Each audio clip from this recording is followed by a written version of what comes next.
So hi everyone, and welcome back to another of our webinar series where today we're talking with Dennis Lewis, our resident expert in all things retail and customer experience.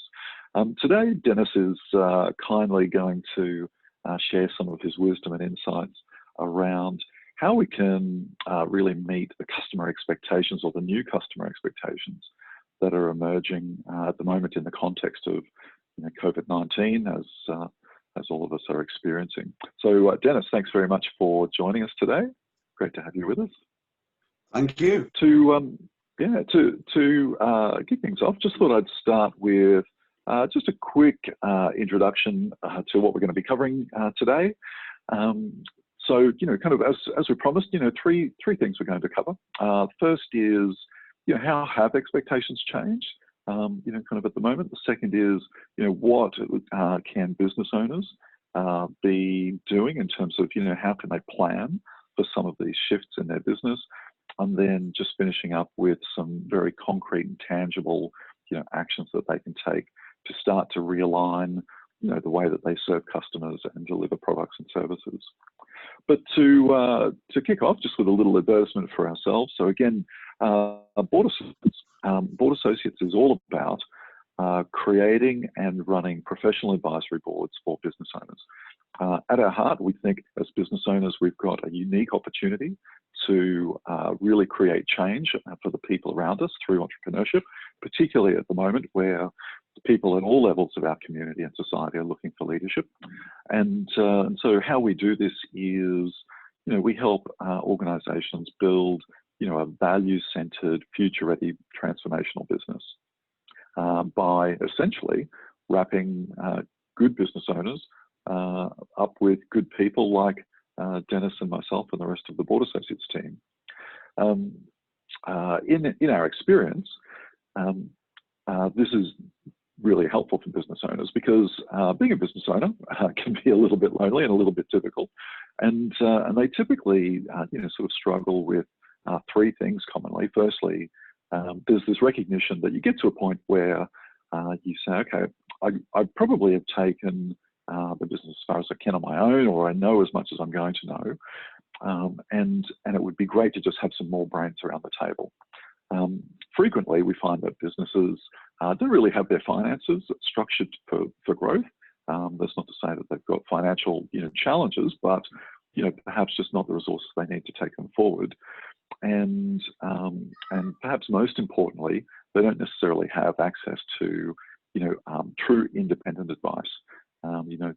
Typically business owners will confide in trusted advisors or accountants or mentors, and we definitely support that.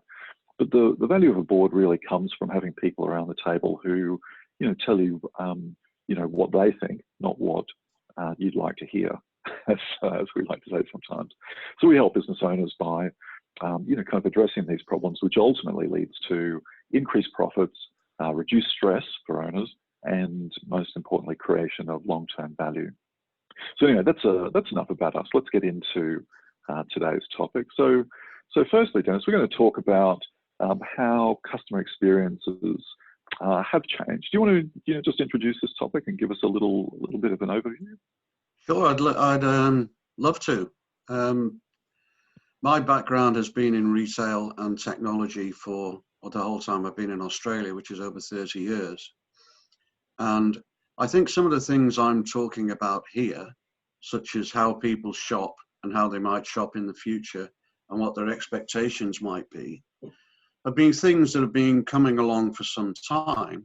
Probably what the current situation has done is accelerated the need to address some of these things. So things are probably happening quicker than they would have done otherwise. Not that they wouldn't have happened at all. So I'd like to sort of talk a bit about how people shop, what their expectations are. And their expectations are they expect now to be able to shop anywhere and anyhow they like.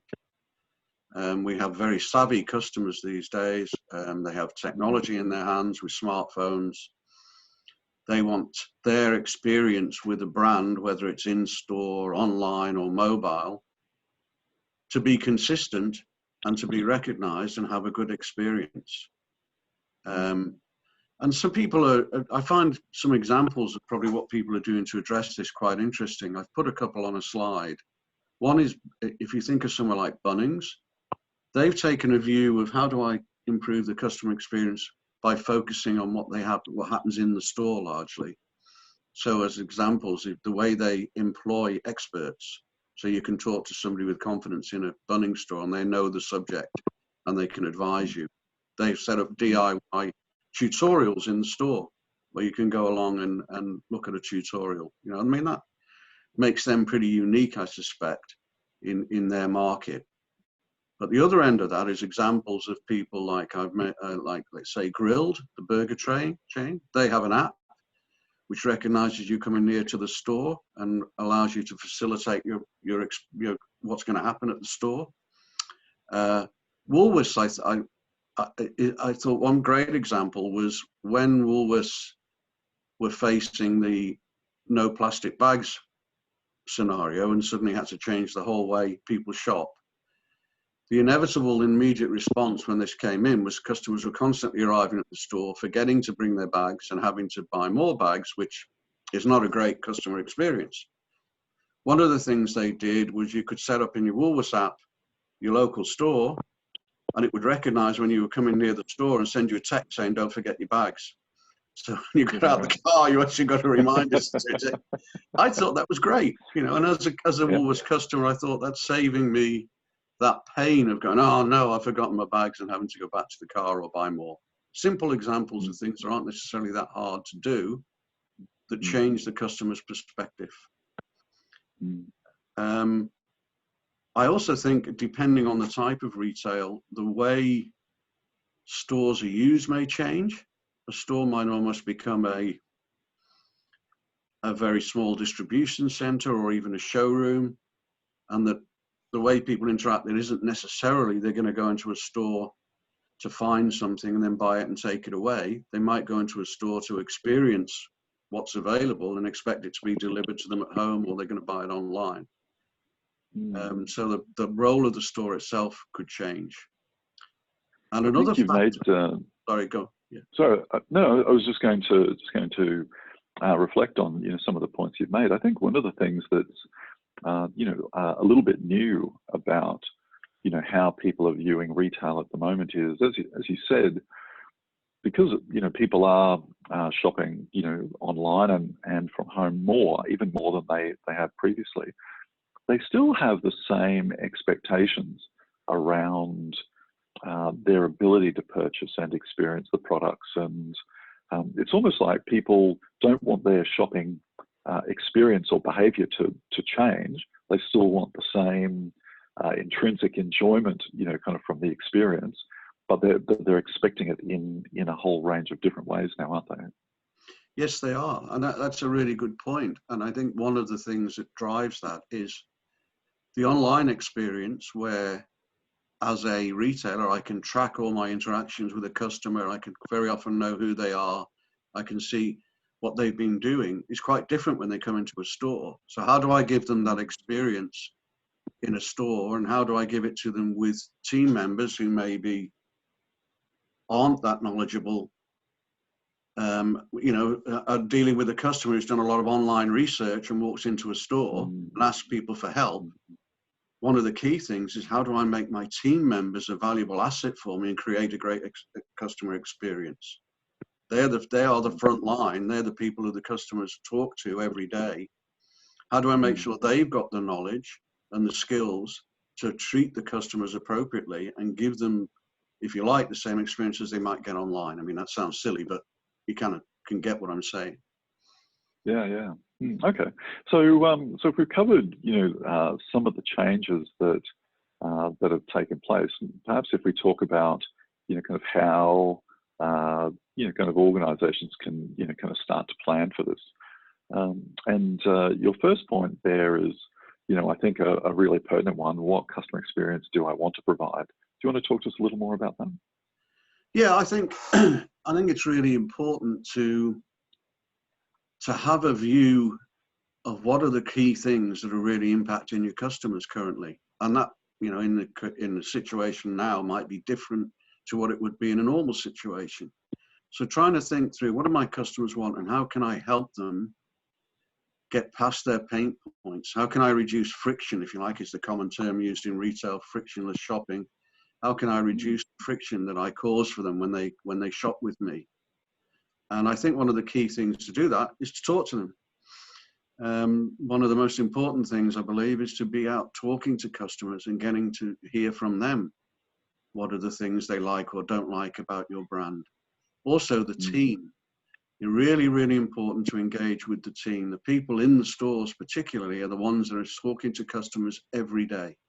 What are they hearing? What's the feedback they're getting, good and bad? I think there's a huge source of information there to allow us to say, well, what are the few things I could do that might significantly improve that? One of the things, by the way, that that I think business owners don't do a lot of is monitoring, sort of their online sentiment. Kind of what people are saying about them online. So I'm sure there's a lot of things that they could be doing about asking their customers directly, but the customers might be having a conversation, outside the store, in a digital world. And, I find that business owners, not that they're lazy about that, but they probably just don't really know how to do it. And I think there's a real opportunity there as well. That's a really good point. And I think the large retailers do it, and they have whole systems and teams monitoring Facebook and other social media and checking on any mention of their brand. And it's probably something that everybody should be thinking about. How do I do that? Because you're spot on. There is real sentiment there, and it's not being processed by any view of I'm talking to the person. I might tell them what they want to hear. Really. So the next thing I think is important is, if we've managed to get to a point through our engagement with our team and our customers are having a view of some things that we really think we could do that would make things better, is to start the planning then about, well, what do I have in place today? Where do I need to enhance capability to achieve this, be that capability in people, process, technology, whatever it is? And what can I do quickly? Are there things that I can do that are relatively low cost, quick wins, if you like, versus things that might sound great, but may need a large investment in time and money to achieve them? And out of that, then to prioritize what I can do and almost create a roadmap, if you like, of activity. Yeah, and kind of prior to today's session, we've been talking about some examples that we've seen in different industries and different retail environments about how they, kind of how they've done that. One of the fundamental, kind of things that I think is really, as you say, not only talking to your customers, but I think one of the opportunities for business owners is also just to watch, kind of what their customers do, because sometimes I find customers put up with things just because they always have, and they're used to it. And kind of a great case in point that we were talking about was, when one of the car manufacturers was watching, sort of a mother with young children coming out of the supermarket, and kind of noticing that, hey, this is a little bit tricky, kind of making sure that the trolley doesn't bang into the car next door, and making sure that the kids don't run out on the road. And meantime, you've got groceries that you're trying to get in the car.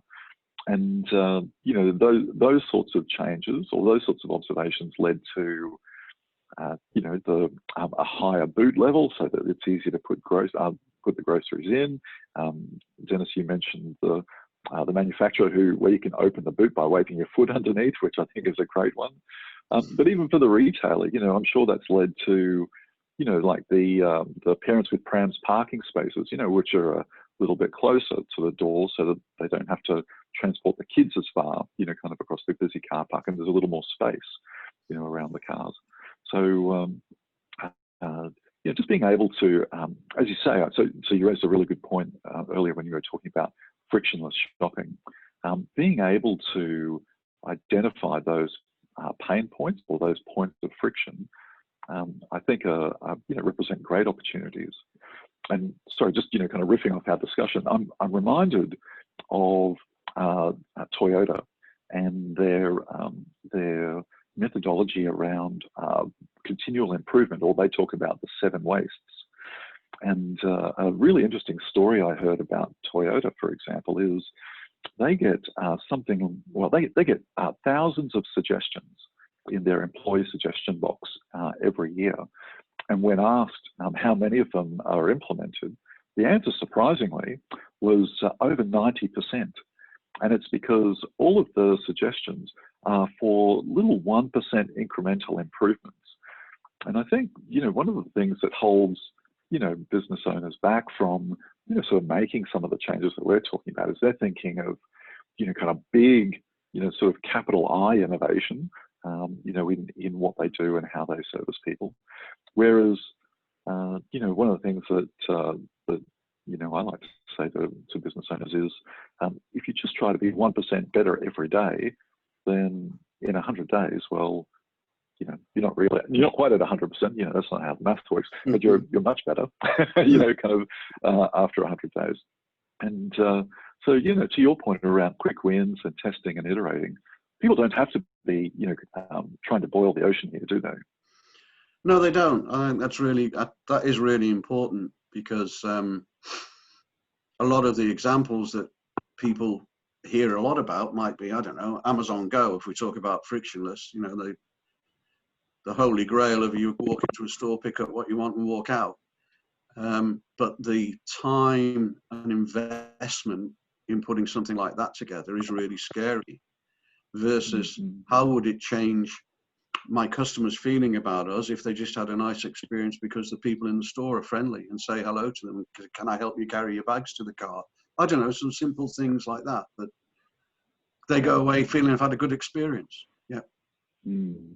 Now, you were going to share, kind of this framework with people as a way of thinking about things too. Do you want to talk us through this? Sure. I did a little bit of quick surfing of the net before the discussion, just to say, and what it told me was there are a lot of really, really good tools that are freely available via the internet to help people structure their thinking around this. The example I've put up there is the business model canvas, which is a pretty standard process that people use in design thinking workshops and things like that, which is a really good way of putting together at a very high level what are all the different components I need to think through if I'm going to try and achieve something. So that's just there as an example. I think it kind of speaks to itself. I found another website where they had a whole set of customer journey templates, which I thought, wow, that's free. You can download them.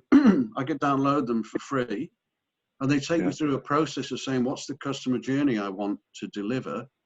And it takes you through the process of how do you think through that.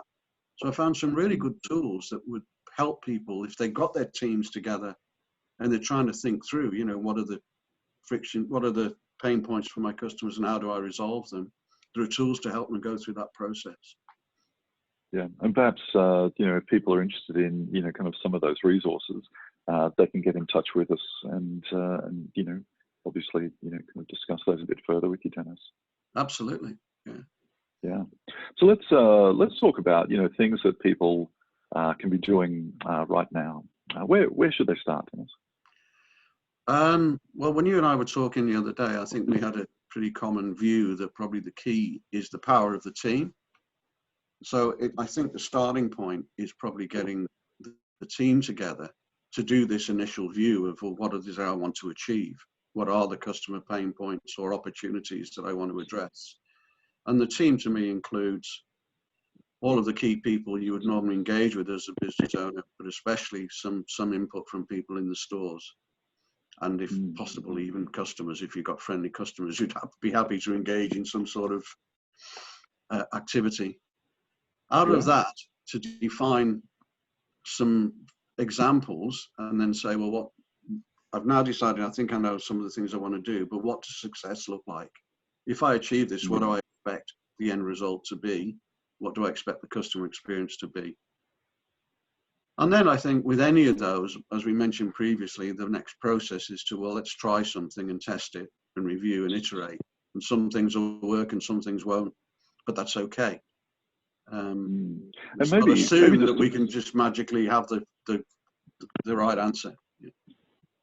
yeah. So I was just going to pause there for a second and share an example again, just to help people, sort of make this real for them. We were doing a project for so it was a training college, and they wanted to know, kind of what does that customer journey look like before people, arrive at their open day. And so we got just like some groups of parents and potential, sort of students into some informal focus groups around some butcher's paper or a whiteboard, and we just asked them, some questions about, so what does this journey look like for you? When do you start thinking about it, or kind of what are the steps that you go through? And I shared that example kind of again with people because the temptation is to think again that this has to be bigger than kind of than they're ready for, or that perhaps think they have the resources for. Whereas it doesn't have to be that case, does it? So, I mean, it could be as simple as we could help facilitate bringing together some customers, perhaps some customers of their competitors, and have an informal chat, kind of in their lunchroom, for example, and map out, sort of what a customer journey might look like. So it doesn't have to be a big, difficult and scary exercise, does it? No, it doesn't. I think that's really important. And I think that one of the objectives of this should be, if I'm constantly chasing things that are too big, I'm probably just going to depress myself because I'm never going to achieve them, or it's going to be hard. It really is important to find things I think I can actually do, and that the team says, yes, we can do that, and can come up with ideas of simple ways to do it, and can map through. Here's how it works today. If I can just change a couple of small things along the way, this is how it would improve the customer's experience. I put a note there saying empower team members to make it right. That actually came to me out of something I read on the travel industry. And I think it was actually Hilton Hotels. And Hilton Hotels give their staff the right to spend up to a certain amount of money to fix a customer problem. So they can fix a customer complaint on the spot without having to go and get permission to actually spend some money to do that. Now, how that would relate to different environments, not sure, but it's an example of empowering people to, on the spot, solve a problem for a customer. Yeah, no, that's a good one. And I like your next point here too around, so learning from the big players. So it's not that we have to emulate them and do, kind of the same big initiatives that they are, but, they're doing a lot of research on our behalf, aren't they? Yes, they are, and it's pretty well published too. Again, I think you could spend the rest of your life reading articles on Amazon, I suspect, if you wanted to. But it's pretty easy to find things that tell you things like their philosophy and how they look at things, and some templates that they use for how they go through the process of saying, okay, well, what's the customer journey I want to deliver? But just those principles and that philosophy that they drive, and every day is a new day. Everything is driven by the customer, and then work from, this is what I want the customer experience to be. How do I get there? They're good examples to follow. Yeah. Now, one other thing, just before we wrap up, is I think the other thing that's really important, Dennis, is to link these sorts of initiatives back to the financials of the business, because sometimes I find that when people are thinking about customer experience, they think about it sort of existing in its own bubble. And then in a different box in their mind, there's the P&L of the business. But actually, we're really talking about the same thing here. And I remember working with some pharmacies a little while ago. And, our starting point behind a lot of these discussions, or for a lot of these discussions, was that really simple equation, which is, off the top of my head, it was how many people are coming in the store, what's the average kind of purchase, kind of ratio of those people. So how many people stay and buy versus those that leave without purchasing. And for those who stay in the store, what's their average transaction value? And as a retailer, you get to really drive those three levers. Those are the three primary levers of the business, aren't they? Except, in this virtual world, we need to think about people coming to the store as also people coming to our website. But, number of people who turn up, the number of people who stay and purchase, and then of those who stay and purchase, their average, sort of purchase value. Yeah. Those three things link really tightly with what we're talking about today, don't they? Because the friction points that you spoke about really impact each of those three levers. Yeah, that's a really, really good point. And anything that we do to drive one of those levers or whatever it is we think are the key levers for our business, you have to be able to relate that back. Well, if I change this, what's the financial impact going to be in terms of good and bad, top line and bottom line, if you like? But yeah, absolutely critical.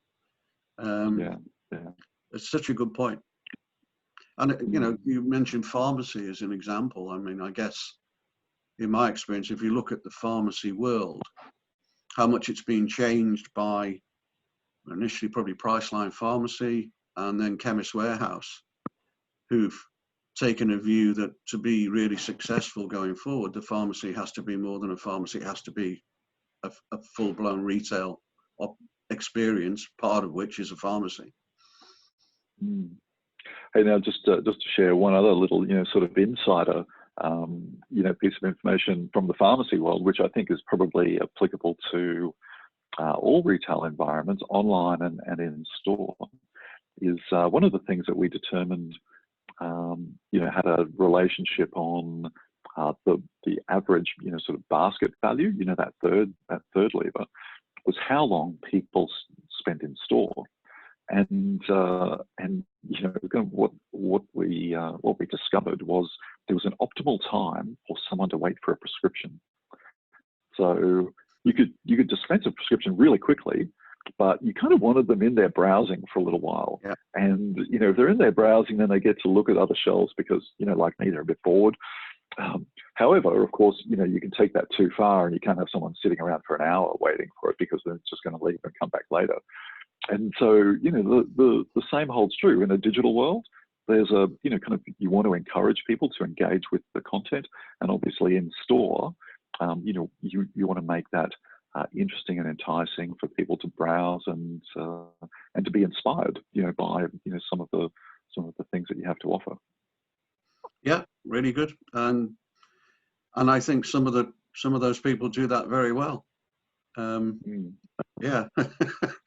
And I'm sure you go into one of the pharmacies that has a larger range of non-pharmacy products, and you will see people strolling around the store shopping just as though it was a supermarket. Yeah. All right. So I guess in terms of taking the discussion forward, obviously people can get in touch with us, and we've mentioned some additional resources today that people might like to take advantage of. So, ladies and gentlemen, if you would like to, kind of continue the discussion with Dennis and myself, and perhaps also, kind of get those additional resources that we mentioned, you can get in contact with us either via our website or contact Dennis or myself directly via the links on the screen. And in the meantime, we wish everyone well. Obviously, for these times, there are a lot of challenges. The thing that we keep saying to business owners is now is a very unique opportunity to recraft their business. To maybe prune the pieces that aren't working or weren't as robust and resilient as they might have been, and to reimagine what their business is going to be on the other side of this crisis. So if you'd like some help thinking through that, then that's what Board Associates and people like Dennis Lewis and myself are all about. So Dennis, thanks very much for speaking with us this morning, and we appreciate you sharing your insights. Thank you. I've enjoyed it. Thank you very much.